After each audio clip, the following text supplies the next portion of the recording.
macaroni and cheese, that'd be good right now. Temperature. So I mentioned earlier that temperature is related to energy and motion. We talked about how atoms and molecules are in constant random motion, even in a solid. So we look at this bench. It doesn't look like the bench is moving, does it? But all the little tiny particles in the bench are vibrating, just like you guys are moving in your chairs. The temperature of a substance is a measure of its thermal energy.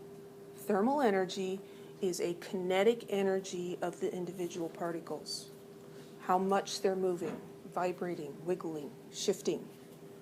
So the temperature is related to the thermal energy. The hotter the object, the greater the random motion. So we need to remember higher temperature, faster motion. So I think about barefooted people walking on the beach. So we actually have a beach in Reedley. Did you know that? Reedley Beach. There's just no ocean. There is a Reedley Beach. It's not what you think, right? My kids go to Emmanuel High School, which is across the street from Reedley Beach. So Reedley Beach is on the Kings River, which right now is going down and down and down, and the beach is getting bigger and bigger and bigger. And they go to these choir competitions in New York, and they get great delight in telling people, oh yeah, our school's right across the street from Reedley Beach. And it's just such a big joke. But anyway, there's a beach there. It's a big, big sandy area next to water, and isn't that what a beach is? It is. It's a beach. Anyway, this time of year, August, that sand is hot, right? So if you're trying to get to the little trickle of a river that remains in the middle there, and you're barefoot, are you going to walk slowly across the hot sand? No. There's a term we use for how you get there. You hot-foot it, right? You're going to go really, really quickly because it's hot. Barefooted people move quickly when their sand is hot. Molecules move faster when they're hot. You go to Pismo. This time of year at Pismo, it's probably 65 degrees, windy, and overcast. And you better bring a sweatshirt and a blanket to sit on the beach and freeze your butt off, right? That's why we go to Pismo, because it's so stinking hot here, and it's not over there. In Pismo, you can walk very slowly on the beach because the sand isn't hot. Colder matter, the particles move slowly, okay? So the particles are like barefoot people. High temperature, fast movement. Low temperature, cold, less movement. So heat is related to temperature, but it is not the same. Heat has units of energy, but it is the transfer or exchange of thermal energy. So thermal energy is temperature. Let's jump down here. Temperature is a measure of the thermal energy. Heat is the exchange of thermal energy.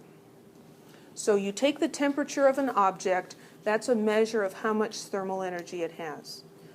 Heat is that thermal energy moving from one object to another. If we put a piece of cold ice in a cup of warm water, what we have happen is we've got thermal energy, heat, being transferred from the warm water to the cold ice. There is a heat transfer, an exchange of energy. But temperature and heat are not exactly the same thing. Okay? We can measure temperature much more easily than we can measure heat. Heat being a transfer from one thing to another, it's hard to measure, and we're not going to really do it that much in here. We calculate it more than we measure it. But we measure temperature. There are 3 different scales in common use: Fahrenheit, Celsius, and Kelvin. The Fahrenheit scale is what the weatherman uses when he says it's going to be 103 degrees today. He means degrees Fahrenheit. On the Fahrenheit scale, water freezes at 32 degrees and boils at 700. 212 degrees, and room temperature would be in the ballpark of 72 degrees. That would be a comfortable room temperature. Just looking at those numbers, 32, 212, 72, is this a metric scale or an English scale? That has English written all over it, right? Those are just kind of random numbers. I don't know where they came up with them. I should research that. I'll do that in my spare time. I don't have any, so it's going to be a while. I'll just continue wondering about that. On the Celsius scale, water freezes at 0 degrees Celsius and boils at 100. I need to fix that so that that doesn't flop over like that. Water freezes at 0, boils at 100. Is that metric or English? Metric. That's metric. Here we're dealing with factors of 10, right? Nice numbers. 100 and 0. Room temperature is going to be approximately 22 degrees Celsius. That's just a point of reference for you. You don't need to memorize those. And then there's the Kelvin scale. We are going to use the Kelvin scale mostly when we deal with gases. But what the Kelvin scale does is it gets rid of negative temperatures. On the Celsius and the Fahrenheit scale, you can end up with negative temperatures. The Kelvin scale, there is no negative because 0 on the Kelvin scale is absolute 0. That is the lowest, theoretically lowest temperature that could ever occur. It's the temperature at which molecular motion virtually stops. No one has achieved absolute 0 yet, although there are scientists actively trying, because that's what scientists do. If you say, nobody can get to absolute 0, well, I'm going to try. I'll show you. I'm going to do it. So they're off trying. I think they've gotten to like 0.4 or 0.04. They've gotten really close, but nobody's gotten to 0 yet. So this is a helpful illustration. So here we have up here boiling point of water, 212 on the Fahrenheit, 100 on the Celsius, ends up being 373.15 on the Kelvin. Freezing, 32, 0, and 273.15. This difference between water freezing and boiling represents 180 Fahrenheit degrees. It represents 100 Celsius degrees. Now, does anybody wonder why are we doing this relative to water, boiling and freezing? Anybody wondering that? No? Okay, I won't tell you then. So on the Fahrenheit scale, we have 180 degrees, Celsius 100. On the Kelvin scale, we also have 100. These are not degrees, they're kelvins. So 100 kelvins. A Kelvin, then, is the same size as a Celsius degree. The difference is that 0 is in a different place. Here, 0 is the freezing point of water, and here, 0 is the lowest possible temperature. So we need to be able to convert between these scales. So these are the equations. To find the Kelvin temperature, you take the Celsius temperature and you add 273.15. For the Celsius temperature from Fahrenheit, you'll take the Fahrenheit temperature minus 32 and divide the whole thing by 1.8.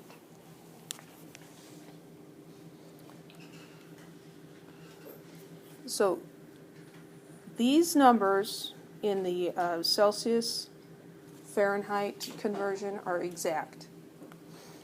So the 32 is exact, the 1.8 is exact. This is not exact.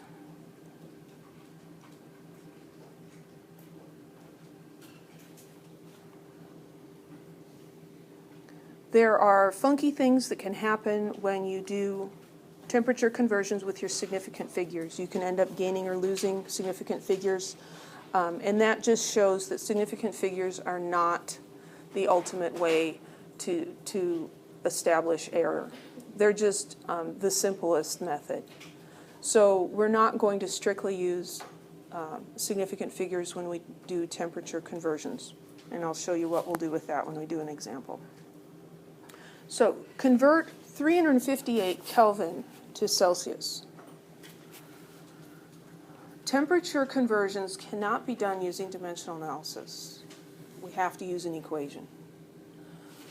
So Kelvin to Celsius, we're given an equation that Kelvin was equal to degrees Celsius plus 273.15. So that's great if we have Celsius and we're trying to find Kelvin. But we need to rearrange the equation to solve for degrees Celsius. And so the way we do that is we identify, this is what I'm trying to isolate.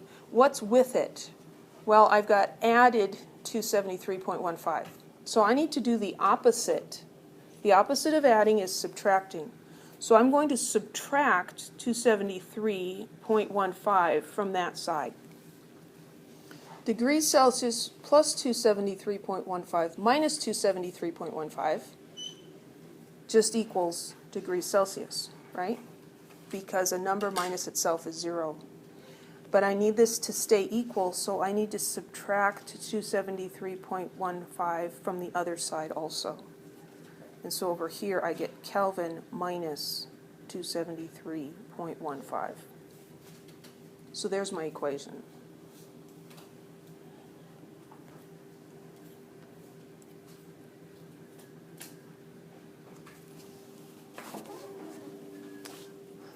We really need to move the screen here. No, actually we need to move the projector. Remind me after class to move that, because it is possible. And I'll try to remember not to write over on the edge of the screen like that.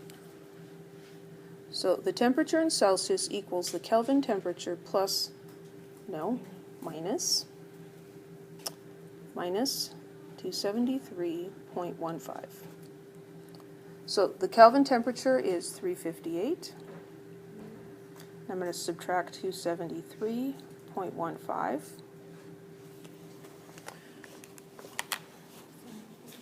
$358 minus 273.15 equals. So my calculator shows me 84.85. And the unit there would be degrees Celsius, because that's what we were calculating. Now, with the Kelvin Celsius, we can use sig figs, and they'll come out okay, the rules of sig figs. But we can also use my, let's call it a sig fig hack, okay? A shortcut. We've got kelvins and we've got degrees Celsius. The size of a Kelvin is the same as the size of a degree Celsius. So if we knew this temperature to the nearest Kelvin, then we should have the same amount of uncertainty in the Celsius temperature. So if we know this to the nearest 1 degree, then we should know this in Celsius to the nearest 1 degree. So I want to round that to 85 degrees Celsius. So wherever your last significant figure is, you should use the same place. We didn't really talk about this, and I'm sorry about that, the precision, and it was on that worksheet. So if we look at this, 58 Kelvin, what we mean when we talk about the precision is the uncertainty. The last digit is uncertain. So this would be plus or minus 1 because of this. This 8 is uncertain, it's in the ones place, so the precision is plus or minus 1. We want the precision on this number to be the same as on this number. If I write it like this, the precision is plus or minus 0.01, and that wouldn't be good. Just by converting units, we can't make the measurement more precise. So I'm going to round this so it's in the ones place. Any questions? That wasn't my best explanation.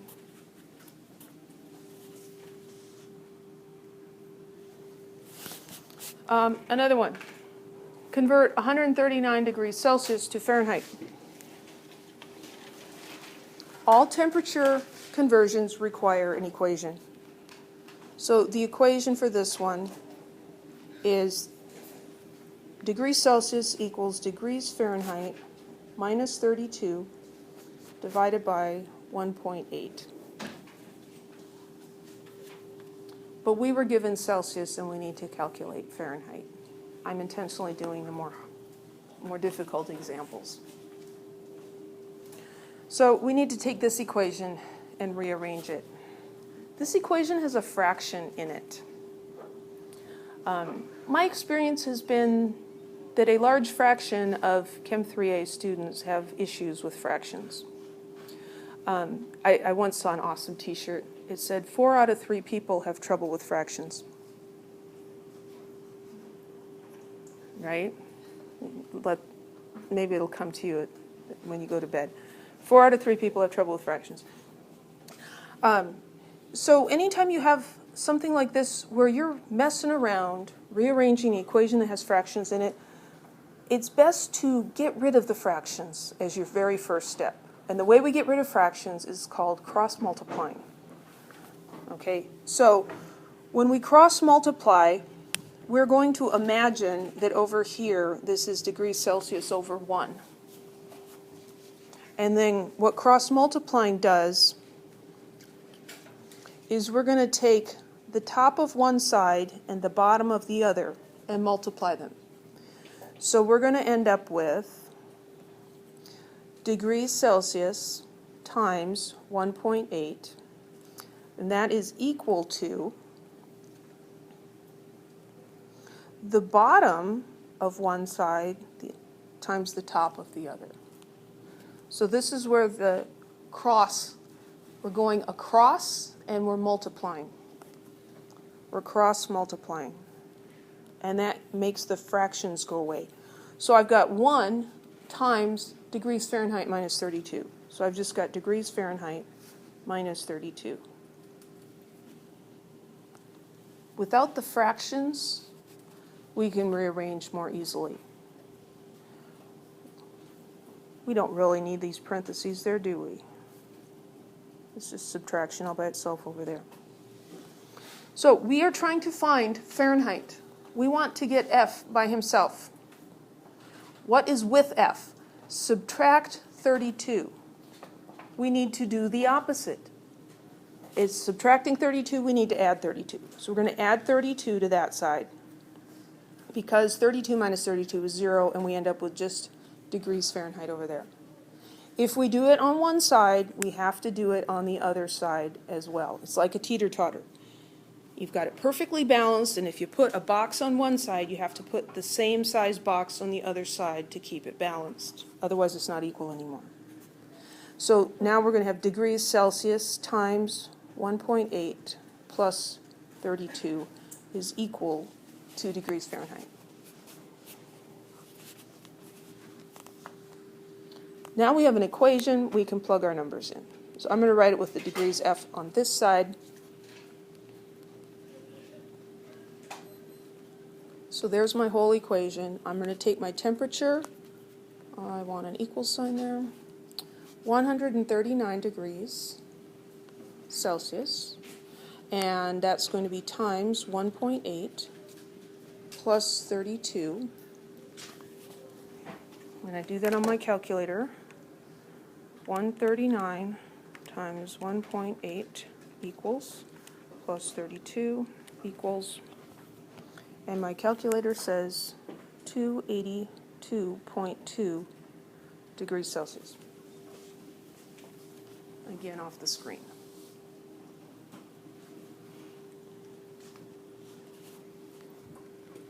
If we look at 139 degrees Fahrenheit, which of those digits is uncertain? The 9. The last one, right? The last significant figure is uncertain. That is, what's the name for the place that has? That's the ones place. So this precision is plus or minus 1 degree Fahrenheit. A Fahrenheit degree is less than a Celsius degree, but only by a factor of 1.8. They're really very close in size. And so if we know this temperature to the nearest 1 degree, it's not reasonable to say that we know this one to the nearest tenth of a degree. That's not reasonable. So the hack for sig figs with temperatures is just keep the precision the same. Keep the last significant figure in the same decimal place. This one ends in the ones. I want this one to end in the ones. And so I'm going to report that answer as 282 degrees Celsius. Now, you may have had a previous instructor that wanted you to follow the rules of sig figs strictly. And, you know, when in Greece, do as the Greeks. But you're in my class right now, and I think this is easier and better too. Yes? Why is it degrees Celsius when we're supposed to be by Fahrenheit? That is an awesome question. Because I had a brain fart.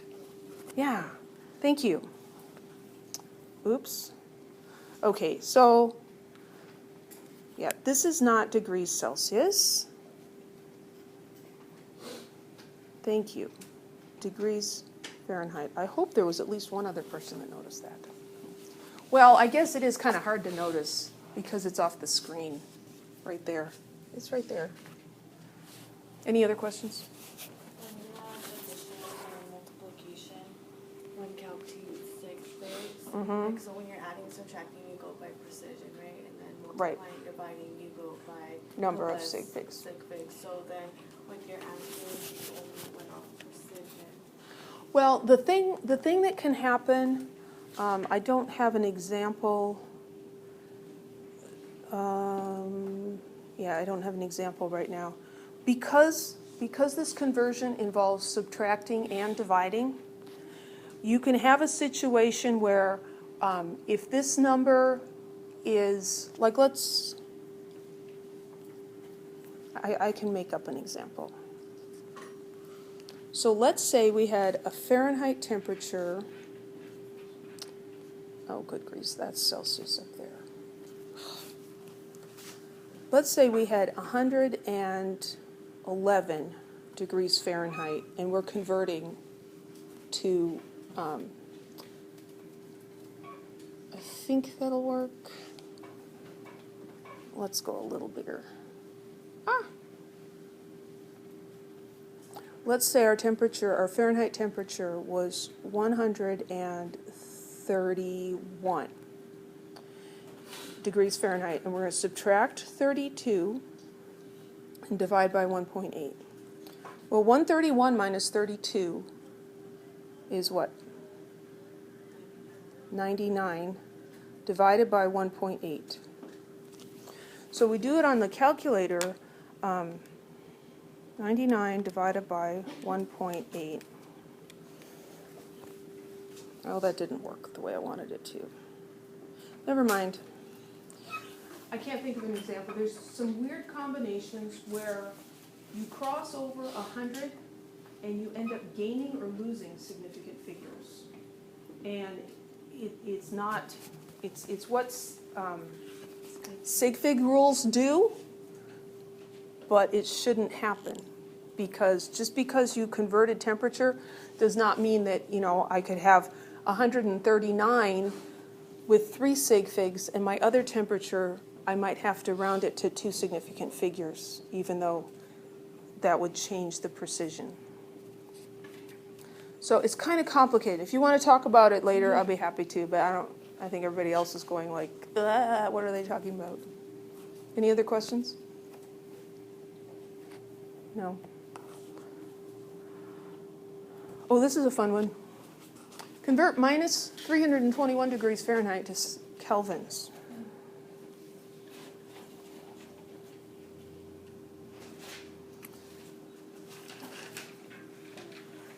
Temperature conversions require equations.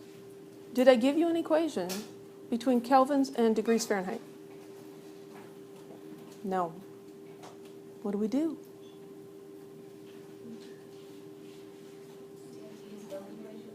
We have to use both equations. We have to take the degrees Fahrenheit and convert to Celsius, and then take the Celsius and convert to Kelvin. It's not that horrible. Degrees Celsius equals degrees Fahrenheit minus 32 divided by 1.8. At least we don't have to rearrange the equation this time. So we have degrees Fahrenheit. We're going to put that in here. Minus 321. Be careful with the negative sign. Minus 32 divided by 1.8. We have subtraction in the numerator. Make sure that your calculator finishes the subtraction because you don't want to end up with this. If you're not careful, you can end up with that, which is not the same.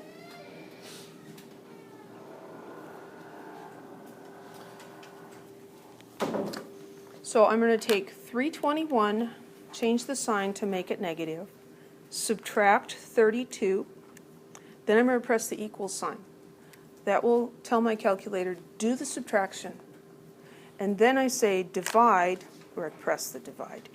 Divide by 1.8 equals. And so the temperature in Celsius would be minus 196, and my calculator gives me ones forever. Degrees Celsius. This is not our final answer, so don't round things off here. Just leave it alone. That's Celsius, and then we have an equation, the Kelvin temperature equals the Celsius temperature plus 273.15.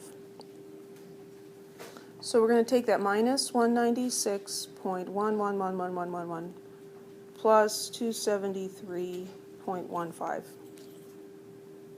That number is still in my calculator. I don't have to enter it again. I'm just going to take it plus 273.15 equals, my calculator says 77.038, and the 8s are repeating. And the unit there is Kelvin. There's no degree sign.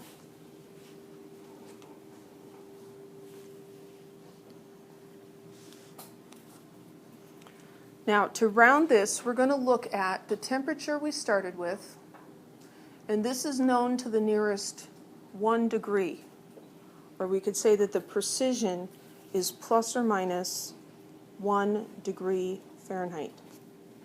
A degree Fahrenheit and a Kelvin are very close to the same size. So we're going to round this answer to the nearest 1.